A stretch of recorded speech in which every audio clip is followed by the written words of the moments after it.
بسم اللہ الرحمن الرحیم. السلام علیکم ورحمۃ اللہ وبرکاتہ.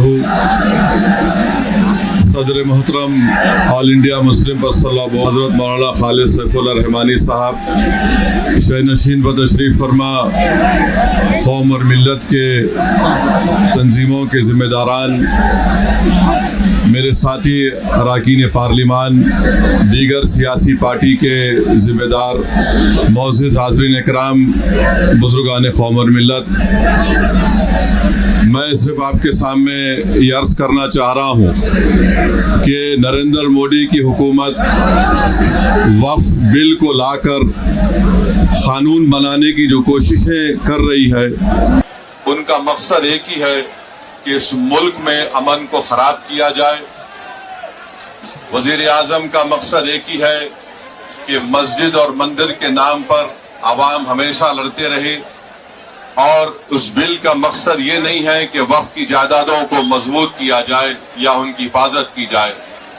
آپ خود اندازہ لگائیے کہ ہندو دھرم کے ایک بہت بڑے جورسٹ ہیں بی کے مکھرجی کی کتاب میں لکھا گیا کہ ہندو دھرم میں بائی کسٹم بائی یوسیج وہ مندر کی جائیداد بن سکتی ہے.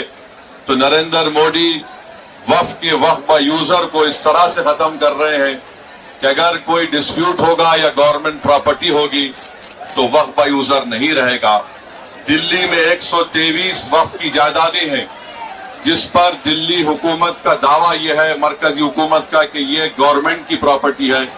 کلیکٹر کو اختیار دینے کا مطلب یہی ہے کہ کلیکٹر حکومت کے حق میں فیصلہ دے گا. جس مسجد کے امام ہمارے بھائی مولانا محب اللہ ندوی صاحب ہیں، وہاں پر مرکزی حکومت کہتی ہے کہ وہ گورنمنٹ کی پراپرٹی ہے. اگر کل خدا نہ خواستہ یہ قانون بنے گا تو کوئی بھی جا کر مرکزی حکومت کی طرف سے، دلی سرکار کی طرف سے وہاں پر ایک نوٹس لگا دے گا کہ یہ وقف کی پراپرٹی نہیں ہے.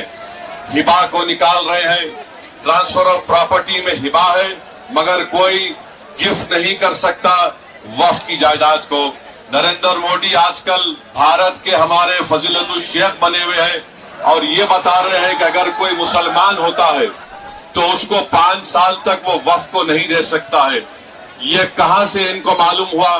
کون سے فقہ کی کتاب میں لکھا گیا؟ تو ان کا مقصد ایک ہی ہے کہ بھارت کے مسلمانوں سے ان کی سیاسی اور مذہبی شناخت کو چھین لیا جائے. میں آپ کو بتا رہا ہوں کہ اس بل کا مقصد مسلمانوں سے مسجدوں کو چھیننا، درگاہوں کو چھیننا، قبرستانوں کو چھیننا، ایویکیو پراپرٹیز کو چھین لینا، یہ مقصد نریندر مودی کی حکومت کا ہے. اور ہم کوشن کر رہے ہیں چندرا بابو نائیڈو کو، ہمارے پاسوان صاحب کو اور نتیش کمار کو، یاد رکھیے دنیا جب تک قائم رہے گی، اگر آپ اس وقت نازک وقت میں اس بل کی تائید کریں گے تو آپ کو مسلمان کبھی نہیں معاف کرے گا، کیونکہ آپ کی تائید کی وجہ سے یہ بل قانون بنے گا. اس لیے ہم ان سے بھی کہہ رہے ہیں کہ آپ اس غیر انکانسٹیٹیوشنل بل کی تائید مت کریے. ہمارا مطالبہ صرف یہی ہے، اگر ہندو دھرم کی پراپرٹیز میں، مندروں میں، سکھوں کے گرودوارا میں کوئی غیر سکھ یا غیر ہندو ممبر نہیں بن سکتا تو مسلمان کے اس وقت میں کیوں بن سکتا ہے؟ تو یہ تمام چیزیں ہیں. ہم امید کرتے ہیں کہ حکومت اس کا نوٹس لے گی. اگر نریندر مودی اس ملک کے امن کو خراب کرنا چاہتے ہیں، وہ مسجدوں اور مندروں کے جھگڑوں میں اضافہ کرنا چاہتے ہیں، تو یہ ان کی حکومت کی ذمہ داری ہوگی.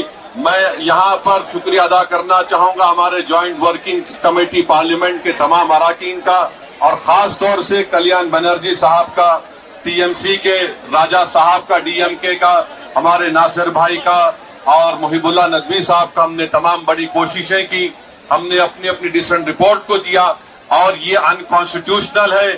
اس کا کوئی بھی فائدہ وقف کو نہیں ہوگا. صرف وقف بورڈ کو برباد کرنے کے لیے، وقف جائیدادوں کو لوٹنے کے لیے حکومت یہ اینٹی کانسٹیٹیوشنل اور اینٹی مسلم کام کرنے جا رہی ہے. بہت بہت شکریہ.